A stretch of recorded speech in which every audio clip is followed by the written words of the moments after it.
So Ma'am Noli, ganito.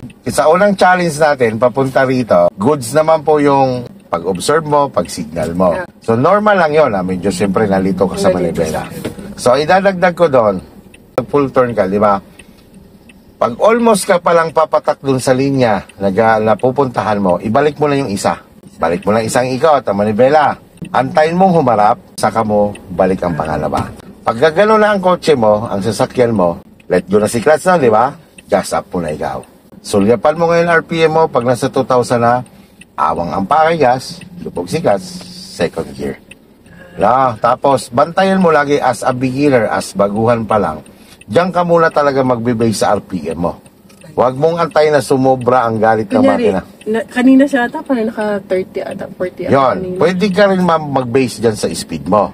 O, halimbawa, hindi mo makuha yung dito pala, dito. RPM. Kapag naman mag-base ka dyan sa speedometer mo, di ba, umikot ka, naka-primera ka nun.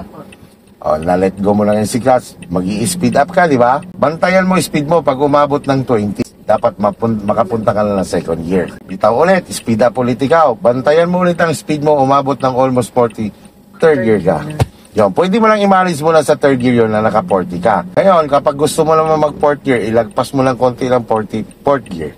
Ganon din, pwede mo rin i-manage lang ang fourth gear sa 40. So ngayon, nasa momentum ka na ng speed mo na 40. Diba, sabi ko, lilipat tayo ng linya. Diba, ginagawa natin, sulyap muna, signal, sulyap uli, double check.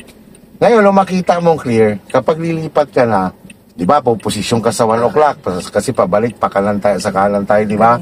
Posisyon ka sa 1 o'clock, samahan mo ng speed up ng konti, para makalipat ka kaagad.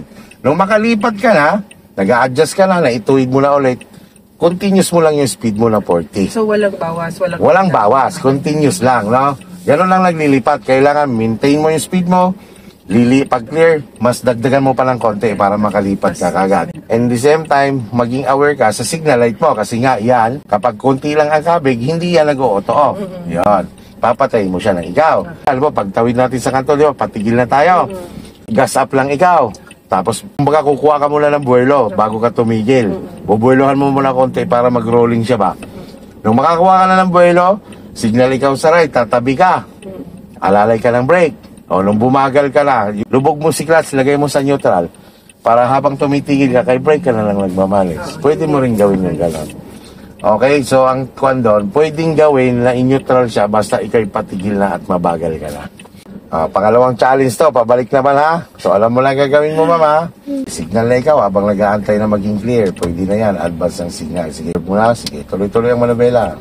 Biting point ang pagganahin mo. Huwag ka magagasi, biting point. Biting point lang. Yan, biting point lang muna. Huwag ka magagas muna masyado.